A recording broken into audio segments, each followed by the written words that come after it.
तो सबसे बड़ी बात यही लगती है मुझे MS धोनी की, वो हमेशा बोलते हैं कि बीइंग हम्बल रहना बहुत ज़रूरी है।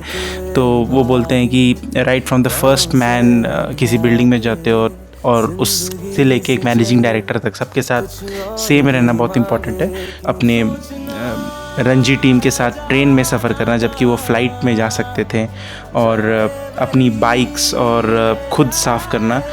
तो उनकी जो हम्बलनेस नेचर है, उनकी जो सिंप्लिसिटी है, डाउन टू अर्थ नेचर है, यही एक इंसान को भाती है और यही जो है उनको बहुत ही ग्रेट बनाती है। किसी भी ह्यूमन पर्सन में सबसे बड़ी क्वालिटी मुझे यही लगती है, और यही उनको एक ख़ास भी बनाता है कि सक्सेस के इतने शिखर पे पहुंच के भी वो काफ़ी हम्बल और डाउन टू अर्थ है, और यही उनको महान बनाता है।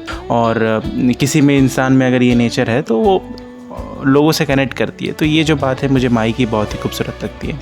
आपको उनकी कौन सी बात सबसे खूबसूरत लगती है? धोनी की जो कैप्टन कूल की छवि है वो मेरे दिल के बहुत करीब है, क्योंकि महेंद्र सिंह धोनी चाहे सीनियर से सीनियर खिलाड़ी हो या फिर जो नए डेब्यूटेंट हैं, तो उनके साथ भी उनका जो रिलेशनशिप रहता है एकदम डाउन टू अर्थ है, ईजिली अवेलेबल है। अभी हाल फिलहाल में भी सोशल मीडिया पर 2 तस्वीरें वायरल हुई थी धोनी की।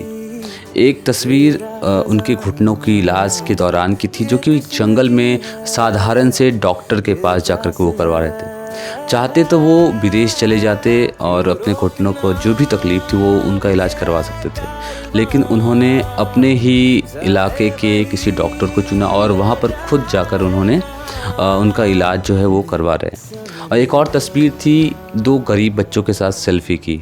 तो आप उनकी सिंप्लिसिटी देखिए कि वो कितनी आसानी से लोगों के बीच उपलब्ध हैं, और उसके अंदर जो ईगो होता है कि एक बड़ा खिलाड़ी हैं हम और मुझसे मिलने के लिए लोगों को अपॉइंटमेंट चाहिए, तो वो उनमें ऐसी बात नहीं है, आसानी से उपलब्ध हैं, आप जब चाहें उनसे मिल सकते हैं। धोनी की ये बात मुझे मतलब काफ़ी अच्छी लगती है। Me being honest in life is very important. You know, you have to be honest in life, you have to be honest to yourself. Respecting the elders, which I feel is the key. You know, if you don't respect the elders, be it your parents or be it anyone, you know, it becomes very difficult to be successful in life.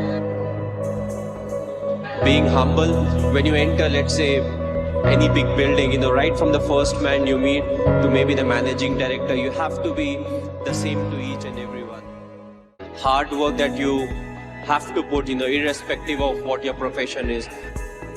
You have to be ready for the kind of talent that's really needed to achieve what you want to achieve. But at the same time, you know, you have to take risk in life. So take risk in life, but at the same time, you have to be practical. You have to be calculated. At the end of the day, to reach your mark, you have to struggle in life. And that's what life is all about. Go through the difficult periods, fight it out. But if you can do it with a smile, you know that you'll become part of maybe the 5% persons, you know, who can actually do it. Because at times we crib about life, about the tough period. But what's important is to go through the tough period that actually make you a better human being.